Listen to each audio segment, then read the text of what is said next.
கடந்த முறை நம்ம உவமைகளை பத்தி பார்த்துட்டு இருந்தோம். எத்தனை பேர் வந்திருந்தீங்க? ஆசீர்வாதமா இருந்துச்சா? இந்த தடவையும் அதை தொடர்ந்து பார்க்க போறோம். அதை தொடர்ந்து பார்க்கறதுக்கு ஆரம்பிக்கிறதுக்கு முன்னாடி நம்ம ஒரு வசனத்தை பார்க்க போறோம். அந்த வசனத்துல என்ன முக்கியமான கருத்து வரப்போகுது அப்படின்னா, ஒலிம்பிக்ஸ் எல்லாம் நீங்க பார்த்துருக்கீங்கன்னு நினைக்கிறேன். ஒலிம்பிக்ஸ்ல நிறைய ரன்னர்ஸ் எல்லாம் ஓடுவாங்க, ஓடி ஓடி ஃபர்ஸ்ட் எல்லாம் வருவாங்க. அதுல உசைன் போல்ட் அப்படிங்கிறவர் ஒரு 100 மீட்டர்ஸ்ல வேர்ல்ட் ரெக்கார்ட் அடிச்சாரு. அது எத்தனை செகண்ட்ஸ் தெரியுமா? 9.58. சரியா? 9.58 2009ல பண்ணாரு. அதே மாதிரி இது கூட தெரிஞ்சிருக்கும். ஃபீமேல் யாரு ஃபர்ஸ்ட் தெரியுமா? இல்ல ஃப்ளாரன்ஸ் கிரிஃபித் ஜாய்னர் அப்படிங்கிறவங்க 10.49 அப்படிங்கிற செகண்ட்ஸ்ல ஓடினாங்க. அவங்க ஓடின வருஷம் 1988. ஸோ 1988ல இருந்து இன்னைக்கு எத்தனை வருஷம் ஆச்சு? இது வரைக்கும் அந்த ரெக்கார்டை யாருமே உடைக்கல. அப்படின்னா என்ன அர்த்தம் ஆகுது? ஜெனரேஷன் ஆக ஆக அந்த அந்த மக்களுக்கு அந்த அளவு கடின உழைப்பு, ஹார்ட் ஒர்க் எல்லாம் இல்லைன்னு தான் நான் ஃபீல் பண்றேன். ஏன்னா உசைன் போல்ட்டோட லைஃப் ஸ்டைல பாத்தீங்கன்னா ஃபுல் எக்ஸசைஸ் தான். காலையில எந்திரிச்சதுல இருந்து ஒரு பெரிய பாறாங்கல் மாதிரி வெயிட்ட இடுப்புல கட்டிட்டு நடப்பாரு, ஓடுவாரு, ஆத்து மண்ணில் நடப்பாரு. பயங்கர ட்ரைனிங். அந்த ட்ரைனிங் எல்லாம் பாத்தீங்கன்னா 12 to 14 hours இருக்கும். அவ்வளவு ரொம்ப கஷ்டப்பட்டு அவன் கடைசியில என்ன சொன்னான் அப்படின்னா, I want to retire, I can't do this, என்னால ரிட்டையர் பண்ணணும் அப்படிங்கிற முயற்சி வந்துட்டான். ஸோ அந்த அளவு ஒரு கடினமான ஒரு போட்டி. அந்த போட்டியிலையும் நீங்க பாத்தீங்கன்னா விதிமுறைகள் இருக்கும். என்ன விதிமுறைகள்னா, 100 மீட்டர்ஸ் டேஷ்ல அந்த லேனோட வித்து 4 அடி தான். கிட்டத்தட்ட இந்த மாதிரி பாத்தீங்கன்னா இதோட கொஞ்சம் பெருசா இருக்கும்னு வச்சுக்கோங்களேன். 4 அடி அகலம் தான் இருக்கும். அதுக்குள்ள ஓடணும். ஸ்டார்டிங் லைன்ல ஒரு 2 கட்டை மாதிரி வச்சிருப்பாங்க. ஒரு கட்டைக்கு 3 அடியும் இன்னொரு கட்டை 2 அடி டிஃபரன்ஸ்லயும் இருக்கும். அதுலதான் உட்காந்துட்டு ஓடணும். அதுக்கப்புறம் சிக்னல் போடும்போது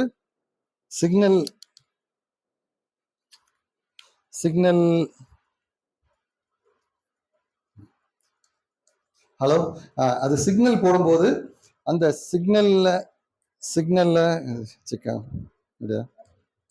ஹலோ செக் அது சிக்னல் போடும்போது அந்த சிக்னல்ல ஓடணும். சரி, இதெல்லாம் எடுத்துருமா? சரி அந்த சிக்னல் போட்ட உடனே ஓட வேண்டியது இருக்கும். அதே மாதிரி பினிஷ் லைன்ல எப்படி பாத்தீங்கன்னா நெஞ்சுதான் ஃபர்ஸ்ட் போய் தொடணும். அதுலயும் அந்த பினிஷ் லைன் அப்படிங்கும்போது ஒரு லைன்ல ஃப்ரண்ட்ல ஒரு எட்ஜி, பேக்ல ஒரு எட்ஜி இருக்குல்ல, அதுல ஃப்ரண்ட்ல உள்ள எட்ஜில் அவன் தொடணும். இப்படிங்கிற ரூல்ஸ் இருக்குது. ஸோ இந்த மாதிரி இந்த பந்தயத்துல ஓடி ஜெயிக்கணும். இதுல ஒரு தடவை என்ன ஆச்சு அப்படின்னா, உசைன் போல்ட் என்ன பண்ணான்னா, ஒலிம்பிக்கோட ஃபைனல்ல அந்த ஷூட் பண்றதுக்கு ஒரு 0.1 செகண்ட் முன்னாடி ஆரம்பிச்சிருவான். ஃபால்ஸ் ஸ்டார்ட்னு சொல்லுவாங்க. அதுல டிஸ்குவாலிஃபை ஆயிரும். அப்ப யோசித்து பாருங்களேன், அவ்வளவு தூரம் 4 வருஷத்துக்கு ஒருக்கா தான் ஒலிம்பிக்ஸ் நடக்குது. அவ்வளவு 4 வருஷம் கஷ்டப்பட்டு பாடுபட்டு கடைசியில ஒரு சின்ன தவறு அங்க ஃபால்ஸ் ஸ்டார்ட்ல போய் எவ்வளவு ஒரு டெவஸ்டேஷன், எவ்வளவு ஒரு பெரிய ஏமாற்றமா இருக்கும். புரியுதா? அந்த மாதிரி இப்போ நம்ம எபிரேயர் 12:1 ஒரு வசனம் வருது. எல்லாருக்கும் தெரிஞ்ச வசனம் தான். மேகம் போன்ற திரளான சாட்சிகள் நம்மை சூழ்ந்திருக்க பாரமான யாவற்றையும் நம்மை சுற்றி நெருங்கி நிற்கிற பாவத்தையும் தள்ளிவிட்டு நமக்கு நியமித்திருக்கிற ஓட்டத்தில் பொறுமையுடன் ஓடக்கடவோன் அப்படின்னு வருது. ஸோ இந்த உலகத்துல ஸ்டார்ட் அப்படிங்கிறது நம்மளோட date of birth, finish the race அப்படிங்கிறது டேட் ஆஃப் டெத். இது ரெண்டுமே கடவுளுக்கு தெரியும். ஸோ நம்ம ரேஸ்ல 4 அடி அகலம் தான் இருக்குது. அதுல நம்ம ஓடணும். எங்க ஓடணும்? லெக்க நோக்கி ஓடணும்.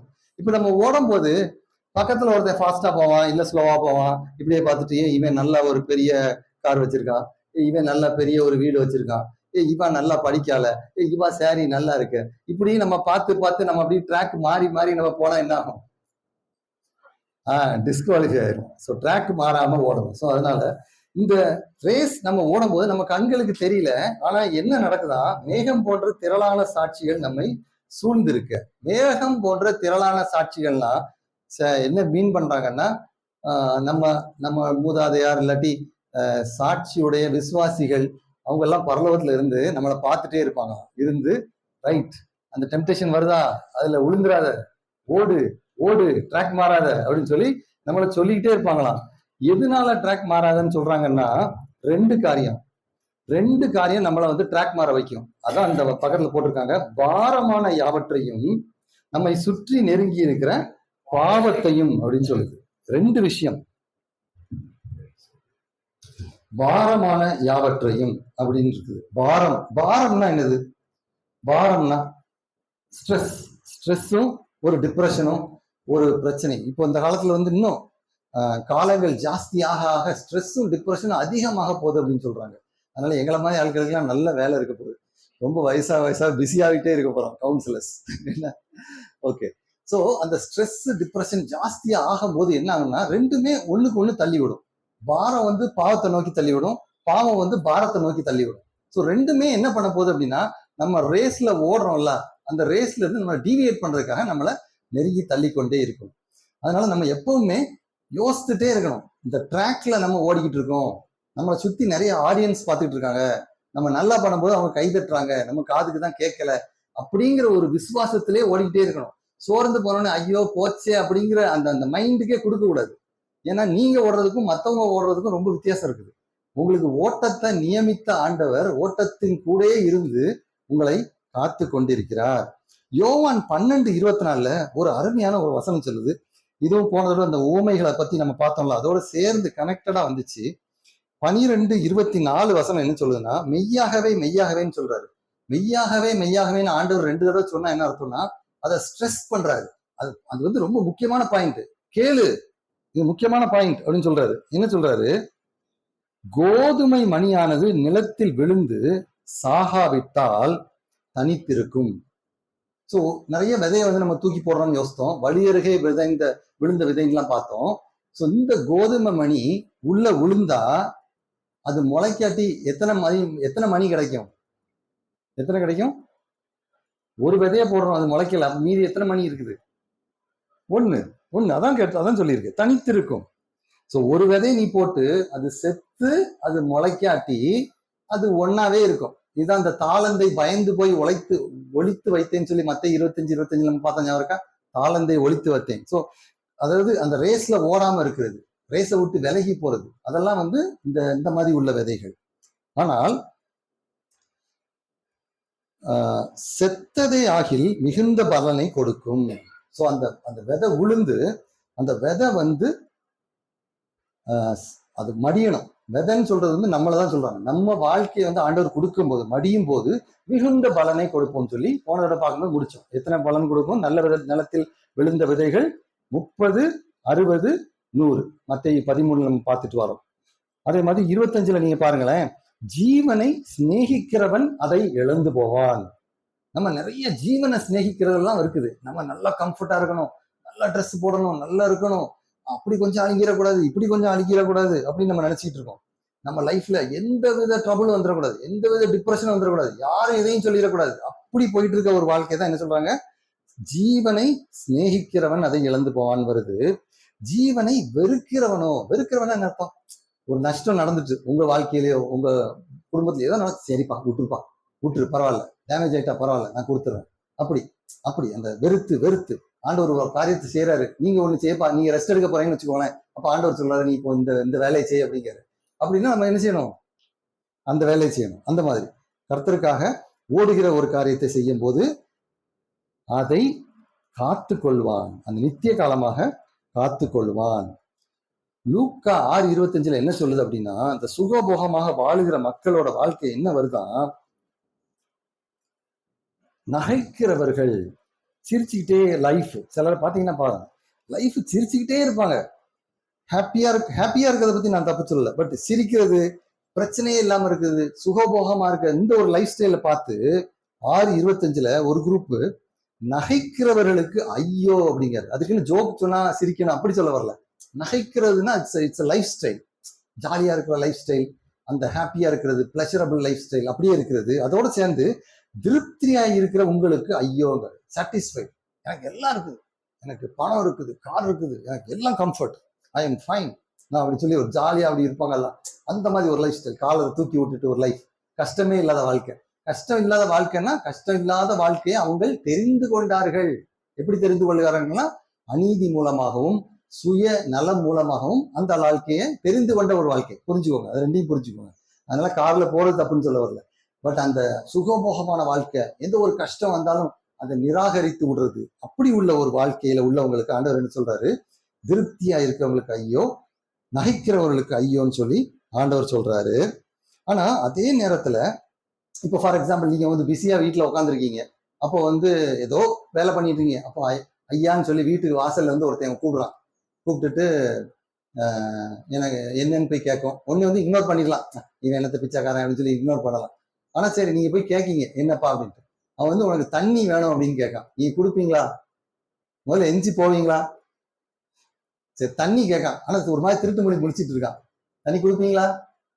உங்க வீட்டுல உள்ள உங்க பாத்திரத்துல ஒரு டம்ளர்ல தண்ணி ஃபில்டர் வாட்டர் ஊத்தி கொடுக்கணும். கொடுக்க முடியுமா? எத்தனை பேர் கொடுப்பீங்க? ஸோ சிம்பிள் வேலை, நான் இது நடந்ததே சொல்றேன். ஸோ வந்து கேட்டான் ஒருத்தன். அப்போ வந்து தண்ணியை கொடுத்துட்டு பார்த்துக்கிட்டே இருந்தேன். ஒரு மாதிரி கொஞ்சம் வீடா தான் முடிச்சுக்கிட்டு இருந்தான். அப்போ அந்த பையன் வந்து, எனக்கு எப்பவுமே காசு சும்மா கொடுக்க பிடிக்காது அப்படின்னு சொன்னேன். ஏதாவது ஒரு வேலை செய்ய நான் காசு தரேன்.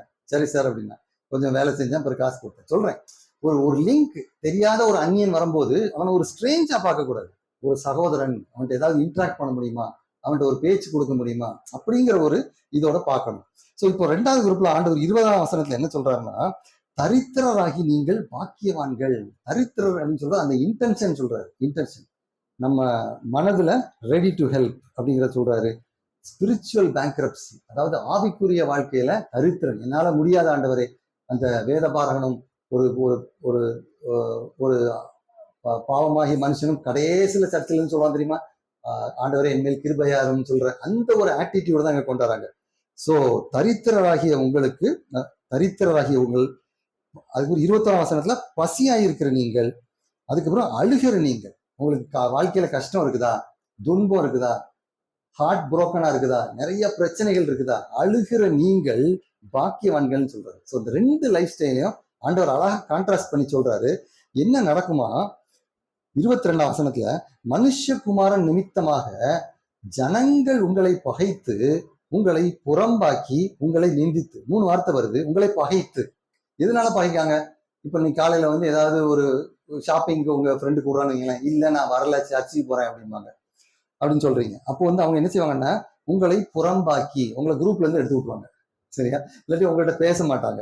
அதுக்கப்புறம் உங்களை நிந்தித்து, நீங்க திரும்ப அந்த ஃப்ரெண்டை பார்க்கும்போது, இவளா, இவ வரமாட்டா, இல்லாட்டி இவ அப்படி ஒரு மாதிரி கேலி பண்ற ஒரு குரூப். சரியா? இந்த குரூப்ல இருந்தா நீங்கள் பாக்கியவான்கள். சோ இதுல என்ன சொல்லுது அப்படின்னா, புரோக்கன்னஸ், நம்ம பகைக்கப்படுறோம், புறம்பாக்கப்படுறோம், நிந்திக்கப்படுறோம், இந்த மாதிரி வார்த்தைகள் உள்ள நீங்கள் பாக்கியவான்கள் சொல்லுது. ஆனா இப்போ உள்ள காலகட்டத்துல பெரிய பெரிய ஆர்கனைசேஷன்ல என்ன சொல்லுது, they are telling tools for self transformation. நீங்க வாங்க ஒரு 4 நாள் கோர்ஸ் அட்டன் பண்ணுங்க, யூ வில் பி டிரான்ஸ்ஃபார்ம்ட். அந்த கோர்ஸ் பாத்தீங்கன்னா ஒரே பாட்டு, டான்ஸ், சாங் எல்லாம், நீ ஒன்னால முடியும், யூ கேன் டூ இட், உன்னோட பீஸ், அப்படி இப்படின்னு சொல்லுவாங்க. பட் அதை வந்து ஆண்டவர் என்ன சொல்றாரு, உங்களுக்கு ஐயோன்னு சொல்றாரு. ஆனா தரித்திராகிய உங்களுக்கு ஆண்டவர் என்ன சொல்றாரு, பாக்கியவான்கள் அப்படின்னு சொல்றாரு. அதனால நிறைய நேரத்துல வந்து ஆண்டவர் தான் நமக்கு ஆறுதல். அதை நல்லா புரிஞ்சுக்கணும். God is our helper. Even நம்ம இமீடியட்டா உள்ள ஆட்கள் கூட ஹெல்ப்பரா இருக்க மாட்டாங்க. கடவுளோட இருக்கிற அந்த நட்பு, அந்த உறவு ரொம்ப க்ளோஸா இருக்கணும். பிரச்சனை வரும்போது உடனே கூகுள பார்க்கவா, இல்லை இவருக்கு போன் அடிக்கவா, அவருக்கு போன் அடிக்கவா அப்படின்னு போகாம, ஆண்டவர்கிட்ட இதுக்கு என்ன செய்யணும் அப்படிங்கிறத நம்ம கேட்கும்போது ஆண்டவர் அதுக்கு பதில் சொல்வார். நீங்க இப்ப என்ன எங்க போவீங்க? உங்களுக்கு ஏதாவது பிரச்சனை வந்தா எங்க போவீங்க? யார் உங்களை ஆற்றுவா? எல்லாரும் என்ன சொல்லுவாங்க, எனக்கு ஆற்றுவார் யாரும் இல்லை அப்படின்னு தானே சொல்லுவாங்க. எனக்கு ஆற்றுவார் யாரும் இல்லை, எனக்கு பிரச்சனை இருந்தா பிரச்சனையை சொல்றது கூட யாரும் இல்லைன்னு சொல்லுவாங்க. ஆனா அப்படி சொல்லக்கூடாது. எனக்கு ஆற்றுவார் இயேசு மட்டும் தாங்க, என்னை தேடுறதுக்கு இயேசு மட்டும் தாங்க இருக்காங்க. அப்படி உங்க வாழ்க்கை மாறணும். அந்த அளவு நம்ம ஆண்டவரை டிபெண்ட் பண்ணி இருக்கணும். அதனால இப்போ ஒரு சின்ன பாட்டை பாடுவோமா? ஆற்றவும் தேற்றவும் உம்மை போல யாருண்டு, அன்பு காட்டவும் அரவணைக்கவும் உம்மை தவிர எவருண்டு. ஆற்றவும் சேர்ந்து போனோம். அதாவது ஆண்டவர் மட்டும்தான் நம்மளை ஆற்ற போறாரு. அதை நல்லா உணர்ந்து கொள்ளணும். அவர் நம்மளை ஆற்ற போறாரு, அவர் நம்மளை தேற்ற போறாரு. அவர் மட்டும்தான் நம்மளுக்கு ஒரு ஒரு நண்பனாக இருக்க போறாரு.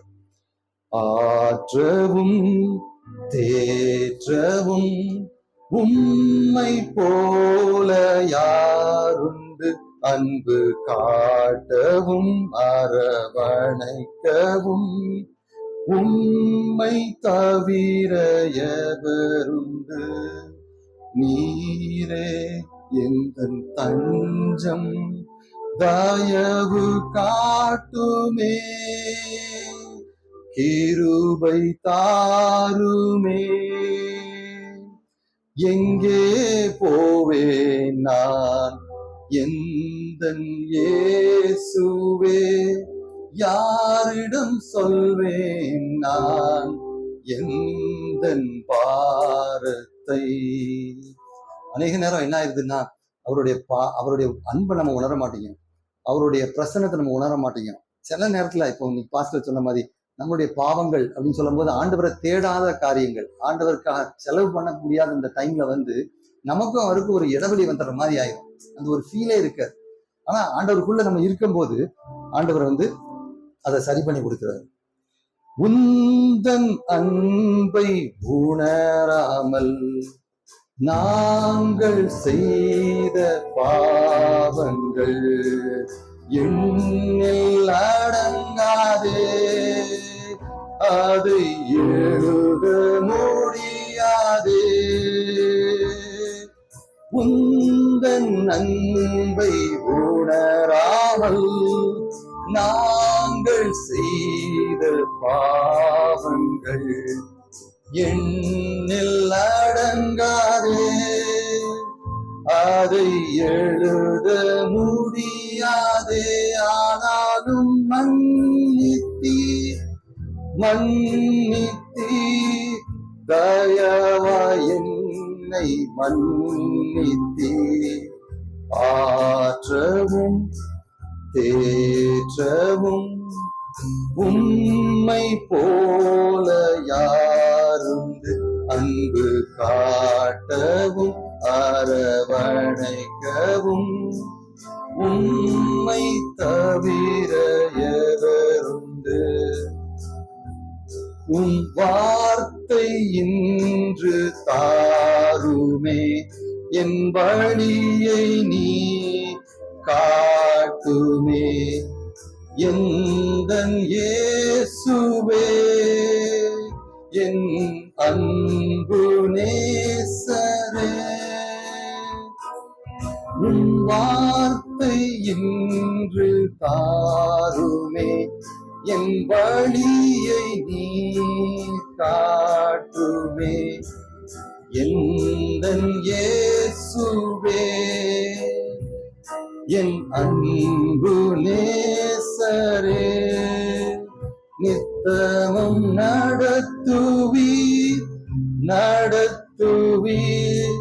கனிவாய் என்னை நடத்துவீர், ஆற்றவும் தேற்றவும் உம்மை போல யாருண்டு அன்பு காட்டவும் பிரபணிக்கவும், உம்மை தவிர எவருண்டு. நம்ம அன்னைக்கு மத்தேயுல 13ஆம் அதிகாரத்துல பார்த்துட்டு வந்தோம். சோ 13ஆம் அதிகாரத்துல 23ஆம் வசனம் வரைக்கும் நம்ம முடிச்சோம். ஓமைகளை பத்தி பார்த்தோம். இன்னைக்கு 24, 25ல இருந்து கொஞ்சம் குயிக்கா நம்ம பார்த்துட்டு போவோம். 24ஆவதுல வேறொரு ஓமையை அவர் சொல்றாரு. அந்த வசனத்தை வாசிச்சு அதை எக்ஸ்பிளைன் பண்ணிக்கிட்டே நான் போறேன். பரலோக ராஜ்யம் தன் நிலத்தில் நல்ல விதையை விதைத்த மனுஷனுக்கு ஒப்பாயிருக்கிறது. மனுஷர் நித்திரை பண்ணுகையில் அவனுடைய சத்துரு வந்து கோதுமைக்குள் களைகளை விதைத்து விட்டு போனான். பயிரானது வளர்ந்து கதிர்விட்ட போது களைகளும் காணப்பட்டது. வீட்டெஜமானுடைய வேலைக்காரர் அவனிடத்தில் வந்து, ஆண்டவனே, நீர் உமது நிலத்தில் நல்ல விதையை விதைத்தீர் அல்லவா, பின்னே அதில் களைகள் எப்படி உண்டானது என்றார். அதற்கு அவர், சத்ரு அதை செய்தான் என்றார். அப்பொழுது வேலைக்காரர், நாங்கள் போய் அவைகளை பிடுங்கி போட உங்களுக்கு சித்தமா என்று கேட்டார்கள். அதற்கு அவன், வேண்டாம், களைகளை பிடுங்கும் போது நீங்கள் கோதுமையும் கூட வேரோடு பிடுங்காதபடிக்கு இரண்டையும் அறுப்பு மட்டும் வளர விடுங்கள். அறுப்பு காலத்தில் நான் அறுக்கிறவர்களை நோக்கி முதலாவது களைகளை பிடுங்கி அவைகளை சுட்டெரிக்கிறதற்கு கட்டுகளாக கட்டுங்கள், கோதுமையோ என் களஞ்சியத்தில் சேர்த்து வையுங்கள் என்பேன் என்று சொன்னார். இந்த ஓமை நல்லா ஸ்ட்ரெயிட் ஃபார்வர்டா இருக்குது. இந்த ஓமை பத்தி ஒரு வார்த்தை நான் போன தடவை சொல்லியிருந்தேன். அதாவது 13ஆம் அதிகாரத்துல சீஷர்கள் கேட்பாங்க, எதற்காக இந்த ஓமைகளை பேசுகிறீர் அப்படின்னு கேட்கும்போது 11ஆம் வசனத்துல சொல்லுது, பரலோக ராஜ்யத்தின் ரகசியங்களை அறியும்படி உங்களுக்கு அருளப்பட்டது, அவர்களுக்கோ அருளப்படவில்லை. அதான் 2 குரூப்னு பார்த்தோம். ஸோ ஒரு குரூப்புக்கு இந்த பேரபிள்ஸ் புரியும், அடுத்த குரூப்புக்கு புரியாது. ஸோ இந்த பேரபிள்ல என்ன நடக்குது? பரலோக ராஜ்யம் தன் நிலத்தில் நல்ல விதையை விதைக்கும் மனுஷனுக்கு ஒப்பாயிருக்குது. அதை விதைக்காங்க. அப்ப 25ஆம் வசனத்துல, மனுஷர் நித்திரை பண்ணுகையில் அவனுடைய சத்துரு களைகளை விதைத்து விட்டு போனார். ஸோ இதுல நீங்க பார்க்க வேண்டிய விஷயம் என்னன்னா, நல்ல கோதுமையும் இருக்குது, களைகளும் இருக்குது. ஸோ இப்போ எடுத்துக்கோங்க, ரெண்டும் மாறி மாறி வருது.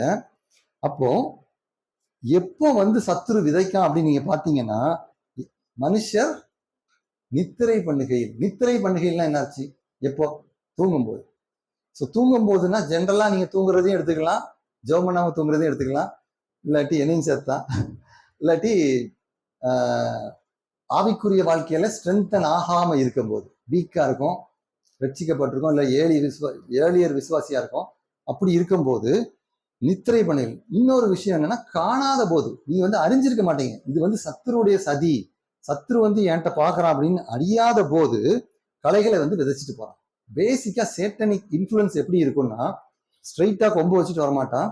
பட் சில மனிதர்கள் இல்ல சில கான்செப்ட்ஸ் டிவிலையோ எங்கேயோ நீங்க பாக்குறதுல அந்த ஒரு விஷ விதைகளை உங்க மைண்ட்ல அப்படி போட்டு விட்டுருவான். இப்படி செஞ்சா என்ன, இதை பண்ணா என்ன, ஏன் இப்படி பண்ணணும், பைபிள் எப்படி போட்டிருக்காங்க, நம்ம இப்படி பண்ணா என்ன, அப்படிங்கிற சில விதைகளை போட்ட உடனே அதை நம்ம அப்படி கல்டிவேட் பண்ண அது வளருது. அப்படியே வச்சுக்கலாம். 2வது, நல்லவர்கள் தீயவர்கள் நம்ம எடுத்தோம்னா, தீயவர்களை சேட்டன் இன்னும் அதிகமாக தீமை செய்ய ஊக்குவிக்கிறான். அவங்களுக்கு நிறைய ஸ்ட்ராட்டஜிஸ் கொடுக்கான், இன்னும் நிறைய கொடுத்து அவங்களை ஊக்குவித்து யாரை பிரச்சனை பண்றான்?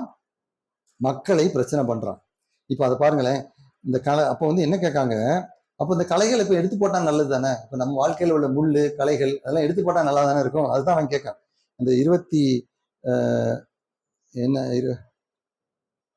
28ஆம் வசனம் பாருங்க, நாங்கள் போய் அவைகளை பிடுங்கி போட உமக்கு சித்தமா என்று கேட்கிறான். இதே ப்ராப்ளம் தான். வீட்டுல ப்ராப்ளம் இருக்குதோ இல்லாட்டி வாழ்க்கையில ப்ராப்ளம் இருக்கும்போது ப்ராப்ளத்தை எடுத்துட்டா நல்லா தானே இருக்கும். இப்போ ஒரு வயல் இருக்குன்னு வச்சுக்கோங்களேன், இப்படி களையும் வயிறும் சேர்ந்து இருக்குது. அப்படி சேர்ந்து இருக்கும்போது அந்த களையை எடுத்துட்டா என்ன அப்படிங்கும் போது ஆண்டவர் வேண்டாங்க. 29 என்ன சொல்றாரு? வேண்டாம். ஏன் வேண்டாம்? களைகளை பிடுங்கும் போது நீங்கள் கோதுமையும் கூட வேரோடு பிடுங்காதபடிக்கு. சோ இப்போ 10 நல்ல விதை இருக்குது, 1 நல்லா இல்லை அப்படின்னா அதை பிடுங்கும் போது என்ன ஆயிருதான்? இதுவும் அப்ரூட் ஆகுது. அது விளங்குதா? ஏன்னா நம்ம இந்த வேர்ல்ட்லி சிஸ்டத்துல நல்லோர் மேலும் தீயோர் மேலும் ஆண்டவர் மழையை உண்டு பண்றாரு. இப்போ ஒருத்தர் எடுத்துக்கணும், பால்காரரை எடுத்துக்கோங்க. பால்காரர் ஒரு அநீதியான ஒரு மனிதன் வச்சுக்கிடும். ஆனா உங்களுக்கு பாலை சப்ளை பண்றாரு. இப்ப அவர் கலைன்னு வச்சுக்கிடும். இப்ப அவர் கலைன்னு சொல்லி அவரை பிடிங்கி போட்டா உங்களுக்கு பால் யாரை கொண்டுருவா? ஸோ அந்த சிஸ்டம், வேர்ல்ட்லி சிஸ்டத்துல ரெண்டும் இருக்கும், இதுவும் இருக்கும் அதுவும் இருக்கும். சிலர் உங்களை ட்ரபிள் பண்ணுவாங்க, சிலர் அதுல ட்ரபிள் நல்ல விதையில உள்ளவங்க ட்ரபிள் பண்ணாம போயிட்டு இருப்பாங்க. அதனால அவர் என்ன சொல்றாருன்னா, அறுப்பு காலம் வரைக்கும் வளர விடுங்கள் அப்படின்னு சொல்றாரு. சரி, இந்த ஓமை கூட அர்த்தம் இப்ப என்ன செய்யுதுன்னா, ஓமை எல்லாம் முடிச்சுட்டு 36ஆம் வசனத்துல பாருங்க, ஜனங்களை அனுப்பிவிட்டு வீட்டுக்கு போனார். அவருடைய சீஷர்கள் அவரிடத்தில் நிலத்தின் களைகளை பற்றிய ஓமையை எங்களுக்கு வெளிப்படுத்த வேண்டும் என்று கேட்டார்கள். ஓமையை பத்தி எக்ஸ்பிளைன் பண்றது ஆண்டவர் 2 ஓமையை பத்தி தான் எக்ஸ்பிளைன் பண்ணியிருக்காரு. மொத்தம் 47 ஓமைகளை பேசியிருக்காரு ஆண்டவர். 47ல ஆண்டவர் எக்ஸ்பிளைன் பண்ணது 2. ஒன்னு லாஸ்ட் டைம் நம்ம பார்த்தது, இந்த மத்தேயு அதே ஃபர்ஸ்ட் 1ல இருந்து 24 வரைக்கும் வருதுல்ல, 23 வரைக்கும், அது ஃபர்ஸ்ட் எக்ஸ்பிளனேஷன். இப்போ 2வது ஓமைக்கு எக்ஸ்பிளனேஷன் ஆண்டவர் கொடுக்காரு. 37ஆம் வசனம், நல்ல விதையை விதைக்கிறவன் மனுஷகுமாரன். சரியா? நம்ம இதயத்துல நல்ல விதையை விதைத்து நல்ல மனிதர்களாக நம்ம மாற்றுறது யாரு? மனுஷகுமாரன். 38ல நிலம் என்னது? உலகம். நல்ல விதை யாரு? ராஜ்யத்தின் புத்திரர், கிங்டம் ஆஃப் ஹெவன். சரியா? ராஜ்யத்தின் புத்திரர். அவைகளை விதைக்கிறது நிலம் வந்து உலகம், நல்ல விதை ராஜ்யத்தின் புத்திரர். கலைகள் வந்து யாரு? பொல்லாங்கனுடைய புத்திரர். அப்போ அவைகளை விதைக்கிற சத்துரு யாரு? பிசாசு. ஸோ இதை தான் நம்ம பார்த்துக்கணும். ஏன் சில ஆட்கள் நம்மளால புரிஞ்சுக்க முடியாது, சில பர்சனாலிட்டிஸ் ரொம்ப டிஃப்ரெண்டா இருப்பாங்க, ஏன் நம்ம சொல்றதை புரிய மாட்டேங்குன்னு தலையை பிச்சுட்டு உட்காந்துருக்கலாம். பட் என்ன அப்படின்னா அவங்களோட திங்கிங்கே டிஃப்ரெண்ட். இப்போ ஃபார் எக்ஸாம்பிள் ஜூடஸ் எடுத்துக்கோங்க. ஜூடஸ் வந்து 3 வருஷம் ஆண்டவர் கூட இருந்தாரு, அற்புதங்கள் பண்ணாரு, எல்லாமே பண்ணா கூட காட்டி கொடுக்கறதுக்கு ரெடியா நிக்காரு காசை வாங்கிட்டு. ஸோ அப்போ அந்த கேரக்டரை நானும் உள்ள உட்காந்து எப்படி இல்லாம குறைஞ்சி பார்த்துட்டேன். எப்படி அவர் காட்டி கொடுத்துருப்பாரு அப்படின்னு யோசித்து பார்த்தா எனக்கு புரிய மாட்டேங்குது. ஸோ அப்போ அந்த கேரக்டர், அந்த மாதிரி கேரக்டர்ஸ் வந்து உலகத்துல இருக்குது, அதை புரிஞ்சுக்கணும். ஸோ அப்போ உங்க லைஃப்ல வந்து ப்ரெஷர் பண்ணி உங்களை கஷ்டப்படுத்தி துன்புறுத்தப்படுத்தின கேரக்டர்ஸ் இருக்கும்போது அதுக்கு பதில் நீங்க கொடுக்க கூடாது. உங்களோட ரெஸ்பான்ஸ் என்னது? அதை என்ன செய்யணும்? சகித்து கொள்ள வேண்டும். கரெக்டா? கலையை சகிச்சு நமக்கு. ஆனா நமக்கு என்ன வரும்? ஏறிட்டு வரும். இப்படி சொல்லிட்டானா, இப்படி பண்ணிட்டான்னு சொல்லிட்டு ஜிவ்னு ஏறிட்டு வரும். ஆனா அது வந்து என்னது? கடைசி காலத்துக்காக ஆண்டவர் கடைசி வரைக்கும் அவன் வந்து மனம் திரும்புறானான்னு பார்த்துக்கிட்டே இருப்பார். அந்த ரிப்பண்டன்ஸ் வருதான்னு. வரலன்னா என்ன ஆயிரும்? கடைசியில் முடிவு. ஸோ கலைகளை சேர்த்து அக்கினியால் சுட்டரிக்கிறது போல இவ்வுலகத்தின் முடிவிலே நடக்கும். எப்போ? இந்த உங்களுக்கு இப்போ ஏதாவது ஒருத்தன் தீமை பண்ணிட்டான்னு வைங்களேன். இப்போ ஃபார் எக்ஸாம்பிள் உங்கள்கிட்ட வந்து ஒருத்தன் 5000 ரூபாய் கடன் வாங்கலாம். அப்புறம் திரும்ப காசை கேட்டதுக்கு கடன் நான் எப்போ வாங்கினேன்னு சொல்லிருக்கலாம், இல்லாட்டி தரமாட்டேன்னு சொல்லலாம், இல்லை நாளைக்கு வான்னு சொல்லலாம், இல்லை ஃபோன் எடுக்காம விட்டுறலாம். இல்லை இந்த மாதிரி பிரச்சனை பண்ணிக்கிட்டே இருக்கான். 1 வருஷம் ஆச்சு, 2 வருஷம் ஆச்சு, அப்புறம் நீங்க வந்து என்ன செஞ்சீங்க? சரி போட்டுன்னு விட்டுறீங்க. கரெக்டா? அப்போ அதுக்கு பதில் எங்க கிடைக்கும்? நீங்க நினைக்கீங்க அவன் அவ்வளவுதான் ஏமாத்திட்டு போயிட்டான்னு நினைக்கீங்க. ஆனா அப்படி கிடையாது. அவன் செஞ்ச ஒண்ணுக்கு பதில் கரெக்டா கடவுளோட கணக்குல எழுதி வச்சிருக்கோம். இதை நீங்க ரோமன்ஸ் 2ல பிறகு பாத்தீங்கன்னா தெரியும். அதாவது நல்ல மனுஷனாலும் சரி, கெட்ட மனுஷனாலும் சரி, செய்கைய வந்து என்ன காரியங்கள் பண்றோமோ தட் வில் பி அழகா அப்படி கம்ப்யூட்டரைஸ்ட் மாதிரி லிஸ்ட் பண்ணி போயிட்டே இருக்கும் காரியத்துல. அது எப்படி வருது அப்படின்னா, ஸ்டோர் ஹவுஸ், ஒரு வீட்டுல ஒரு பெரிய ஒரு ரூம் வச்சு அவன் செய்யற தீமையெல்லாம் அதுல சேர்த்து வச்சுக்கிட்டே இருப்பாங்க. ஓகே, இப்ப நமக்கும் அவங்களுக்கு என்ன வித்தியாசம்? நமக்கும் அந்த மாதிரி சேர்த்து வச்சுட்டே வருது. நம்ம என்ன செய்யறோம்? இன்னைக்கு காலையில என்ன பண்ணோம்? பாஸ்டர் ரத்தத்தால சுத்திகரிச்சு நம்ம என்ன செஞ்சோம்? பாவ அறிக்கை செஞ்சோம். அப்ப என்ன ஆயிருது? அந்த ஸ்டோர் ஹவுஸ் டப்புன்னு காலியாயிருது.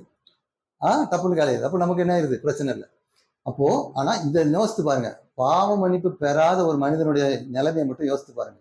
அந்த அந்த நியாய தீர்ப்புக்காக அந்த அக்கினி, அந்த பாவத்தை வந்து அவர்கள் குவித்து கொண்டு வருகிறார்கள். ஆண்டவருடைய கோபாக்கினியை குவித்து கொண்டு வருகிறார்கள். ஒரு பயங்கரமான ஒரு வசனம் இருக்கு. ஸோ அதனால நம்ம வந்து என்ன செய்யணும்னா, நம்மளை ஏமாத்திட்டானா 5000 ரூபாய் 10000 ரூபாய் 1 லட்சம் என்ன ஆனாலும் சரி, அவனுக்காக பிளஸ் பண்ணி பண்ணுங்க. மத்தேயு 5:6 என்ன சொல்லுது? உங்களை சபிக்கிறவர்களை ஆசீர்வதிங்க, வெறுக்கிறவர்களை நேசிங்க. அப்படிதான் கொடுத்துருக்கு. ஏன் அப்படின்னா இதுதான். ஏன்னா அவனுக்கு ஒரு முடிவு வந்து ரொம்ப பரிதாபமா இருக்க போகுது. ரொம்ப ரொம்ப பரிதாபமாக இருக்க போகுது. மனுஷகுமாரன் தம்முடைய 41 தம்முடைய தூதர்களை அனுப்புவார். அவர்கள் அவருடைய ராஜ்யத்தில், யாருடைய ராஜ்யத்தில்? யாருடைய ராஜ்யம்? நல்ல அந்த வசனத்தை எல்லாரும் பாருங்க. மத்தேயு 13:41 மனுஷகுமாரன் தம்முடைய தூதர்களை அனுப்புவார். எப்போ அனுப்புறாரு? நியாய தீர்ப்பின் கடைசி நாள். சரியா? நியாய தீர்ப்பின் கடைசி நாள். அவர்கள் அவருடைய ராஜ்யத்தில், யாருடைய ராஜ்யம்? இயேசுடைய ராஜ்யம்.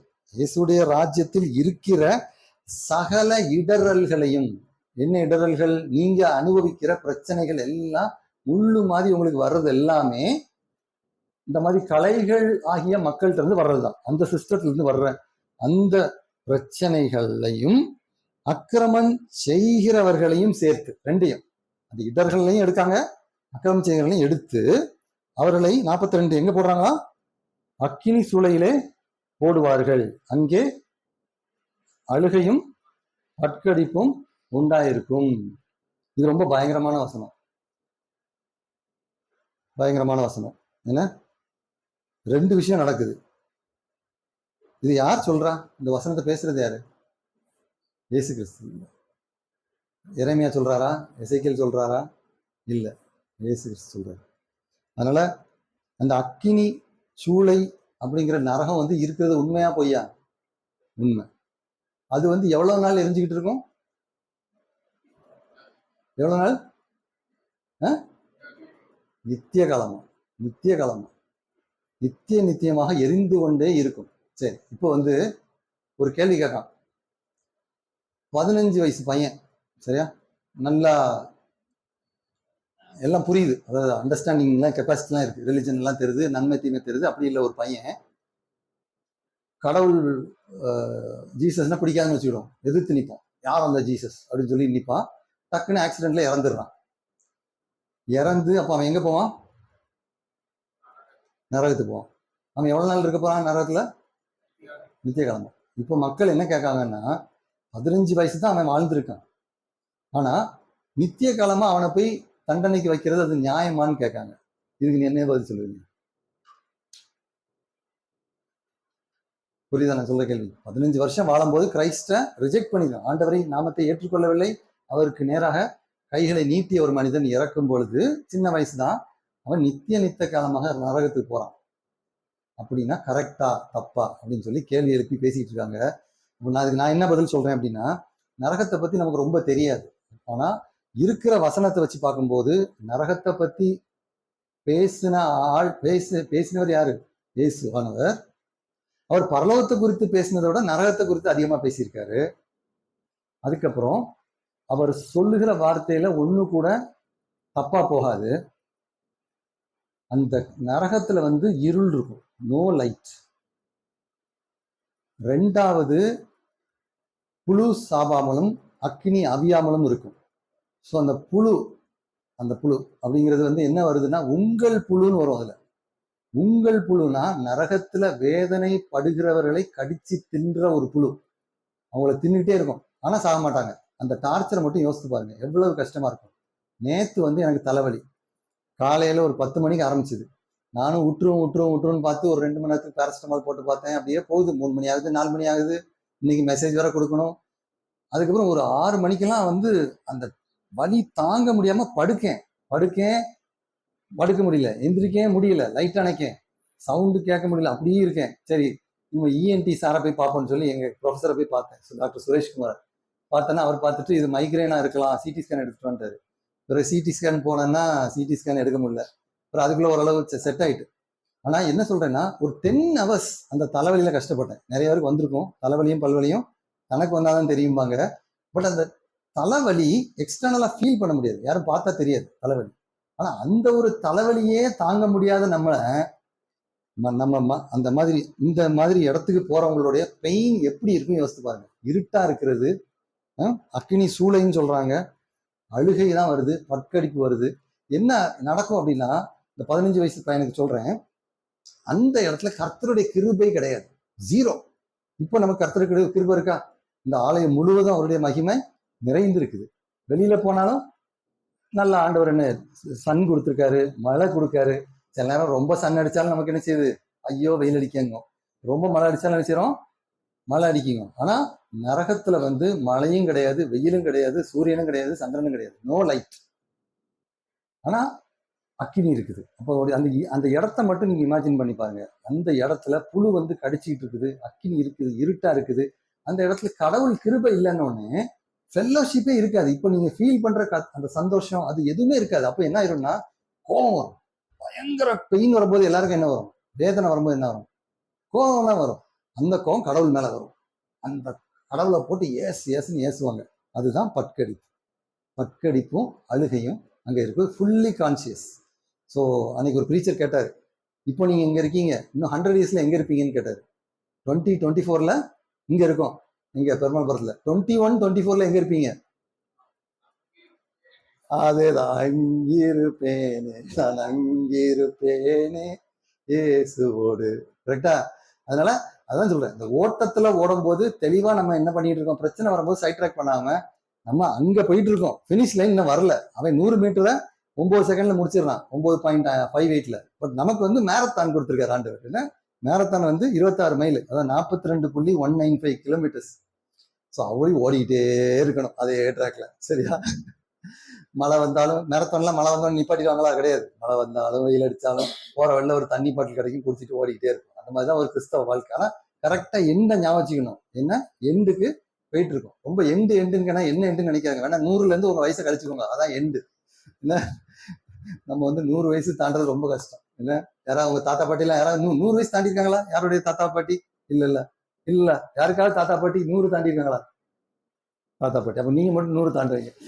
அப்ப நீங்க வேணா 110 போட்டுக்கோங்க. மத்த எல்லாரும் 100 மைனஸ் உங்க ஏஜ் எவ்வளவு இருக்குது? ஏதோ ஒரு அமௌண்ட் வருது இல்ல, அவ்வளவுதான். அதுக்கு மேல இங்க இருக்க மாட்டோம். அதனால fix focus on eyes. But 43 இதான் இப்ப சந்தோஷமான விஷயம். முடிக்க போறோம். நீதிமான்கள் மத்தேயு 13:43 தங்கள் பிதாவின் ராஜ்யத்திலே சூரியனை போல பிரகாசிப்பார்கள். என்ன ஹல்லேலூயா! என்ன ஒரு அருமையான ஒரு வசனம் பாருங்க. அங்க கடவுளுடைய பிரசன்னம் இல்ல, இருட்டு, அழுகை, பட்கடிப்பு. ஆனா ஆண்டவருடைய ராஜ்யத்துல சூரியனை போல பிரகாசம். ஆண்டவருடைய பிரசனம் இப்போ இருக்கிறத விட அப்படி இருக்கும். ஆண்டவருடைய பிரசனத்துல இருக்கும்போது அந்த ஒரு ஜாய் அன்பிலீவபிளா இருக்கும். அன்பிலீவபிள். அதாவது ஒரு ப்ரீச்சர் சொல்றாரு, there is nothing in heaven that cannot satisfy அப்படிங்கிற. அதாவது நீ என்னெல்லாம் யோசிக்கிறீங்களோ அது எல்லாமே அங்க சாட்டிஸ்ஃபை ஆயிரும். புரியுதா நான் சொல்றது? ஏதாவது அங்க போய் எனக்கு இது இல்லை அப்படின்னே வராது. 110% அங்க சாட்டிஸ்ஃபை ஆகி ஒரு நிறைவான மகிழ்ச்சியான வாழ்க்கை. நிறைய நேரத்துல நம்ம சோர்ந்து போகும்போது என்னன்னா, நம்ம அதையே பார்க்க மாட்டேங்குது. நம்ம எங்க போயிட்டு இருக்கோம், என்ன வயசு, என்ன ரோட்ல போயிட்டு இருக்கோம், ஒண்ணுமே தெரியாது. எனக்கு இந்த பிரச்சனை வந்துட்டேன், இந்த பிரச்சனை வந்துட்டு இதே யோசித்து டிப்ரெஷன். இதுக்கு ஆண்டவர் சொல்றாரு, ஆண்டவர் என்ன சொல்றாரு? பயப்படாதே, நான் உன் வலது கையை பிடித்திருக்கிறேன், உன்னை கைவிட மாட்டேன். எவ்வளவு அழகா ப்ராமிஸ் சொல்றாரு. அதை நம்ம விட்டுக்கிட்டே இருக்கமே. சரி, இப்போ பரலோக ராஜ்யத்தை பத்தி 2 விஷயத்தை மட்டும் பார்த்து முடிக்க போறோம். அதாவது இந்த கிறிஸ்டியன் லைஃப் வாழ்றது ரொம்ப கஷ்டம். ஏன்னா பிரச்சனை வரும்போது அழுது புரண்டு இருக்கணும். இப்போ அன்னைக்கு போன வாரம் ஹேனாவோட டெஸ்டிமனி கேட்டோம். அவ வந்து பாஸ்டர் என்ன சொன்னாங்க? போர்வையை போத்திட்டு அழுதுட்டு இருக்கான்னு சொன்னாங்க. ஸோ அந்த கஷ்டம் வரும்போது அந்த வேதனை, சரியா, அந்த கஷ்டம் அந்த வேதனை ஃபீல் பண்ணும்போது அப்படி கஷ்டமா இருக்கும். அதை நீங்க ஃபீல் பண்ணியிருப்பீங்க, ஓகே. ஆனா அதுக்கு வந்து பலன் இருக்குது. இப்போ வந்து ஃபார் எக்ஸாம்பிள், இப்போ வந்து நீங்க கிறிஸ்துவுக்காக வாழ்றீங்க, டெஸ்டிமனி வாழும்போது ஒரு விஷயத்துல 2 பாதை வருது. ஒரு நல்ல லைஃப், நல்லா இப்படி போனா அப்படி இருக்கலாம் அப்படி ஜாம் இருக்கலாம், ஆனா ஊழியம் இருக்காது. இன்னொரு லைஃப் கொஞ்சம் கஷ்டமா இருக்கும், முள்ளா இருக்கும், ஆனா நிறைய ஊழியம் இருக்கும். அப்படின்னா நீங்க எதை செய்வீங்க? எதை எடுப்பீங்க? நிறைய பேர் எதை எடுப்பீங்க? சரி பிரதர், கொஞ்சம் கம்ஃபர்டபுளா இருக்கும், அங்க ஏதாவது ஊழியம் கிடைக்கா பார்ப்போம், இந்த நல்ல பாதையில ஊழியம் கிடைக்கா பார்ப்போம், அப்படிதானே யோசிப்போம். ஆனா ஆண்டவர் நமக்கு நியமித்த பாதையில நல்ல குறுகலான பாதையா இருந்தாலும் சரி, கஷ்டமான பாதையா இருந்தாலும் சரி, அது எனக்கு வேணும் அப்படின்னு சொல்லி அதுக்காக பிரயாசப்படணும். உதாரணமா ஒரு ஒரு மனுஷன் எப்படியோ வந்து அந்த காலத்துலாம் புதையல்கள்னு உண்டு. நிறைய பைரட்ஸ் ஆஃப் த கரிபியன் அந்த தீம்லாம் பார்த்தீங்கன்னா ஒரு மேப்பை மட்டும் வச்சுட்டு ஒருத்தன் செத்துவான், சரியா. அந்த மேப்பை பார்த்தீங்கன்னா பழைய காலத்து தாள் மாதிரி இருக்கும். அதுல இந்த இடத்துல 7 கடல் தாண்டி 6 மலை தாண்டி அதுக்குள்ள போய் ட்ரில்ல போட்டு பார்த்தா அங்க ஒரு புதையல் இருக்குமா. அதே மாதிரி உடனே பைரட்ஸ் எல்லாரும் போவாங்க, அப்புறம் இன்னொரு குரூப் வரும், போய் அந்த ட்ரெஷர் ஹண்ட்டுமாங்க. அந்த மாதிரி அதே மாதிரி ஒரு மனுஷன் வந்து ஒரு நிலம் பார்க்கான். அதுல வந்து அவனுக்கு ஒரு தங்குன்னு சத்தம் கேட்குது, உள்ள ஏதோ இருக்குது. சரி, புதையல் இருக்குன்னு வச்சுக்கிடுங்க. உடனே அவன் என்ன செய்யறான்? அந்த நிலத்தை நான் வாங்க போறேன் அப்படின்னா. உடனே இந்த நிலத்தை போய் பணம் கேட்டா ரொம்ப பணம் கேட்கான் அந்த நிலத்தை வாங்குறதுக்கு. அப்போ இவன் என்ன செய்யறான்? இவன் ஒரு சின்ன வீட்டுல இருக்கான். உடனே இவன் இந்த வீட்டை விற்கான். ஆனா பக்கத்து வீட்டுல சொல்லுவான், எதுக்காக அவன் வீட்டை விற்கேன் அப்படிங்காங்க. இல்ல நான் ஒரு நிலம் வாங்க போறேன். என்ன பைத்தியக்காரனா, எதுக்கு அந்த நிலம் வாங்குற? இல்ல எனக்கு அது முக்கியம் அப்படிங்க. அப்புறம் வீட்டுல உள்ள பைக்கை விற்கான், எல்லாம் விற்கான், வித்து சேர்க்கான். அப்படியும் வரமாட்டேங்கி உடனே கையில உள்ள வாட்ச் எடுக்கான், நகை எடுக்கான், எல்லாத்தையும் விற்கான். உடனே ஒய்ஃப்ட உள்ள எல்லாத்தையும் வித்தாச்சு, நடு தெருக்கு வந்தாச்சு அந்த பையன். அவன் என்ன செய்யறான்? அதை கொண்டு போய் கொடுத்து கரெக்டா அந்த லேண்டுக்குள்ள காசு இருக்கு, அந்த லேண்டை அவன் வாங்குறான், உரிமையை பத்திரம் வாங்கிடுறான். இப்போ அவனை எல்லாரும் என்ன சொல்லுவாங்க? உலகத்துல உள்ளவங்க பைத்தியக்காரன்பாங்க. கரெக்டா? இப்படிதான் நடக்கும், பைத்தியக்காரன்னு சொல்லுவாங்க. ஆனா அவன் அந்த நிலத்துல வந்து அவன் திரும்ப தோண்டி அந்த புதையல் எடுத்தா அவன் அதை மாதிரி என்ன செய்வான்? மாளிகை, எத்தனை மாளிகை கட்டுவான்? 10 மாளிகை கட்டுவான், சரியா. அப்பதான் மக்களுக்கு தெரியும். பட் நான் சொல்ற இந்த உருவத்தை தான் இங்க வருது. அன்றியும் 44 வசனம், மத்தேயு 13:44, பரலோக ராஜ்யம் நிலத்தில் புதைந்திருக்கிற பொக்கிஷத்திற்கு ஒப்பாயிருக்கிறது. நிலம்னு சொல்றது என்னது? பரலோக ராஜ்யம். நிலம் சொல்றது பரலோக ராஜ்யம். புதைந்திருக்கிற பொக்கிஷம் யாரு? நம்ம பொக்கிஷம் யாரு? உங்க பொக்கிஷம் யாரு? இயேசுவானவர். ஸோ அந்த பொக்கிஷம் அப்படிங்கிறது வந்து பணம் கிடையாது. நிறைய பேர் இதை எடுத்து இன்வெஸ்ட்மெண்ட்னு ப்ரீச் பண்ணுவாங்கன்னு நினைக்கிறேன். ஏன்னா இந்த பொக்கிஷம் வந்து ஜீசஸ். இந்த பொக்கிஷத்துக்கு ஒப்பா இருக்கிறது. அதை ஒரு மனுஷன் கண்டு மறைத்து அதை பற்றிய சந்தோஷத்தினாலே போய் தனக்கு உண்டானத்தை விற்று, உண்டான பாதியை விற்று, அப்படியே வருது, உண்டான எல்லாவற்றையும் விற்று, நடுத்தெருல நிக்காம விற்று அந்த நிலத்தை கொள்கிறான். ஏன்? எனக்கு இவர் தான் வேணும், வேற யாரும் வேண்டாம். இயேசுவானவரும் அந்த பரலோக ராஜ்யம் மட்டும்தான் எனக்கு வேணும்னு சொல்ற ஆள். அதே மாதிரி அடுத்தது மேலும் 45, பரலோக ராஜ்யம் நல்ல முத்துகளை தேடுகிற வியாபாரிக்கு ஒப்பாயிருக்கிறது. அவன் விலையுறந்த ஒரு முத்தை கண்டு தனக்கு உண்டான எல்லாவற்றையும் விற்று அதை கொள்ளுகிறான். ஸோ நம்முடைய வாழ்க்கையில பாத்தீங்கன்னா நிறைய லாஸ் மாதிரி தெரியும், ஆனா அது லாஸே இல்லை. கடவுளுக்காக ஒரு ஒரு கலசம் தண்ணி ஒருத்தனுக்கு கொடுத்தா கூட அதுக்கு பலன் அனுபவியாம போக மாட்டான். ஆனா என்ன, நம்ம கர்த்தருடைய சிஸ்டத்துல என்னன்னா ரிவார்டு உடனே வரமாட்டேங்குது. இன்னைக்கு ரிவார்டு பண்ணா கடைசியில ரிவார்டு சொல்றாரு, அதுதான் ப்ராப்ளமா இருக்கு. பட் அதை வந்து விசுவாச கண்கள் மூலமா நம்ம அப்படியே போயிட்டே இருக்கோம். ஓகே, ஆனா இந்த உலகத்திலையும் அவர் ரிவார்டு கொடுப்பார், இல்லாமல்லாம் கிடையாது. இந்த உலகத்திலையும் இன்னொரு வசனத்துல வரும், அதாவது கர்த்தருக்காக வீட்டையும் நிலத்தையும் விட்டவன் இன்மையிலும் மறுமையிலும் நூறுத்தனையாக பெற்றுக்கொள்வான்னு போட்டிருக்கு. ஸோ அதனால இந்த உலகத்திலையும் ஆண்டவருக்காக வாழும்போது நன்றாக ஆசீர்வதித்து நல்ல வேலைகளையும் நல்ல சம்பாத்தியத்தையும் நல்ல சந்தோஷமான பிள்ளைகளையும் ஃபேமிலியும் கண்டிப்பா கொடுப்பாரு. ஆனா அது கொஞ்சம் குறுகலான பாதையாகத்தான் இருக்கும். ஸோ அதனால இந்த இந்த பேரபிள்ல நம்ம என்ன படிக்கிறோம் அப்படின்னா, கர்த்தருக்காக நம்ம ஓடும் போது என்ன செய்யறோம்? பாவத்தையும் தள்ளி விடுறோம், பாரத்தையும் தள்ளி விடுறோம். ரெண்டையும் தள்ளி விட்டுட்டு நமக்கு நியமித்திருக்கிற ஓட்டத்துல ஸ்ட்ரைட்டா போறோம், டிஸ்ட்ராக்ஷன் இல்லாம போறோம். பரலோக ராஜ்யத்துக்காக அதற்கான வைகளையும் அதற்கு அடுத்தவைகளையும் தான் நம்ம அதிகமாக சிந்தித்து கொண்டிருக்கிறோம். அதற்கான காரியங்களை நம்ம தேடிக்கொண்டிருக்கிறோம். அதே மாதிரி கஷ்டங்கள் வரும்போது அதை இக்னோர் பண்ணணும். இக்னோர் பண்ணி மத்தேயு 5:6-7 அதை சொல்லி இருக்கிற வசனங்கள் படி தீமையானவர்களுக்கு நன்மை செஞ்சு சபிக்கிறவங்களுக்கு ஆசீர்வதிச்சு அந்த கேரக்டர்லாம் கொஞ்சம் பில்ட் பண்ணணும். நமக்கு நன்மை செஞ்சவர்களே நம்ம போய் அடிச்சிட்டு இருக்க கூடாது. தீமை செய்கிறவர்களுக்கு நம்ம வந்து நன்மை செய்யறோம், அந்த பிராக்டிஸ் வரணும். அந்த இதை கொண்டு வந்து நம்ம செய்வோம். ஆண்டவர் இந்த வார்த்தையை ஆசீர்வதிப்பாருங்க. ஒரு ஜெபம் பண்ணுவோம், கண்களை மூடி. ஹல்லேலூயா. ஆண்டவரே, இந்த அருமையான காலை வேளைக்காக நன்றி செலுத்துகிறோம், உண்மை ஸ்தோத்தரிக்கிறோம், துதிக்கிறோம். இந்த வார்த்தைகளுக்காக நன்றி செலுத்துகிறோம் ஆண்டவரே. ஆண்டவரே, இந்த பரலோக ராஜ்யம் எப்படியாக பறந்து விரியுது ஆண்டவரே. கடுகு விதைக்கு ஒப்பா இருக்குதுன்னு நம்ம சொல்லி வாசிக்கிறோம் அப்பா. கடுகு விதை எவ்வளவு சிறுசு ஆண்டவரே. உண்மை பற்றுகிற விசுவாசம் சிறுசா இருந்தாலும் பரவாயில்ல, அது முழுமையாக ரவுண்டாக பெர்ஃபெக்டாக இருக்குது ஆண்டவரே. அந்த கடுகளவு விசுவாசம் அப்படியே பல மடங்காக பெரிய மரமாக, பல பறவைகள் வந்து தங்கும் மரமாக அது பெருசா வருகிறது அப்படின்னு சொல்லி வாசிக்கிறோம்ப்பா. அதே போல எங்க இதயத்துல நல்ல நிலமா இருக்கட்டும் ஆண்டவரே. நல்ல விதைகள் எங்க இதயத்துல விதைக்கப்பட்டு அது 30 இல்லை ஆண்டவரே, 60 இல்லை ஆண்டவரே, 100 பலன் கொட்ட மாட்டாங்க. 100 பலன் கொடுத்து அநேக ஆத்மாக்களுக்கு சாட்சியாகவும் அநேக மக்களுக்கு சாட்சியாகவும் அது இருக்கணும் அப்பா. எங்க வாழ்க்கையில எஸ்பெஷலி இந்த 2024 இந்த வருடங்கள்ல புதிய இந்த ஜெனரேஷன்ல ஏகப்பட்ட பிரச்சனைகள் அப்பா, ஏகப்பட்ட ஸ்ட்ரெஸ். ஒரு வார்த்தை பேச முடிய மாட்டேங்குது, ஒரு வார்த்தை சொல்ல முடியல, அதுக்குள்ள சண்டையாயிருது. ஒரு சின்ன வார்த்தை இல்லை, ஒரு சின்ன வாட்ஸ்அப் மெசேஜ் இல்லை, ஒரு சின்ன ஒரு சினுங்கள்ல ஒரு பெரிய ரிலேஷன்ஷிப்பே உடஞ்சி போயிடுது. தப்பா புரிஞ்சுக்கிறாங்க ஆண்டவர், தவறான புரிதல்கள், மிஸ்கம்யூனிகேஷன். ஆனா ஆண்டவரே, எங்க பாட்டுல நாங்க அவங்களெல்லாம் மன்னிச்சு திரும்பி அந்த ரிலேஷன்ஷிப்பை நாங்க ரெஸ்டோர் பண்ணட்டும். எங்களுக்கு பகைக்கிறவங்களை நாங்க அன்பு செய்யட்டும் ஆண்டவரே. அந்த ஒரு இதயத்தை கொடுங்க. எங்களை நேசிக்கிறவங்களை மட்டும் நாங்க நேசிக்காம எங்களை பகைக்கிறவங்களுக்கு நாங்க நன்மை செய்யட்டும். நீங்க தெருவில் போற பிச்சைக்காரங்களுக்கு நாங்க உதவி செய்யட்டும். அவங்கள நாங்க தள்ளாம இருக்கட்டும் சாமி. லாசரு ஐஸ்வர்யவான் கதை மாதிரி ஆண்டவரே, எங்களை ஐஸ்வர்யான் பட்டியல் எங்களை சேர்த்துறாங்க ஆண்டவரே. அந்த லாசரு அவனோட மென்டாலிட்டி தான் எங்களுக்கு இருக்கட்டும் ஆண்டவரே. அவனை போல நாங்களும் பசி தாகமாக இருக்கட்டும் ஆண்டவரே. நீதிக்கு பசி தாகமா இருக்கும் மக்களாக இருக்கட்டும். உண்மையை வாஞ்சி பிடிக்கும் பசி தாகத்தோடு இருக்கட்டும். அப்பந்தான் பரலோக ராஜ்யம் எங்களுக்கு சொந்தமாக ஆண்டவரே. சாந்த குணத்தை தாங்க ஆண்டவரே, பொறுமையை தாங்க ஆண்டவரே. எங்களுக்கு என்று நியமித்திருக்கும் ஓட்டத்தில் பொறுமையாக ஓட பொறுமையை தாங்க ஆண்டவரே. அந்த பொறுமை இல்லை. இந்த ஃபாஸ்ட் ஜெனரேஷன், எல்லாமே ஃபாஸ்ட் ஃபுட், எல்லாமே ஃபாஸ்ட், எல்லாமே இன்ஸ்டன்ட், எல்லாமே பிளிங்கிட், எல்லாம் 1 செகண்ட், எல்லாம் 10 செகண்ட்ஸ், 10 நிமிஷம், அப்படி இருக்குது ஆண்டவரே.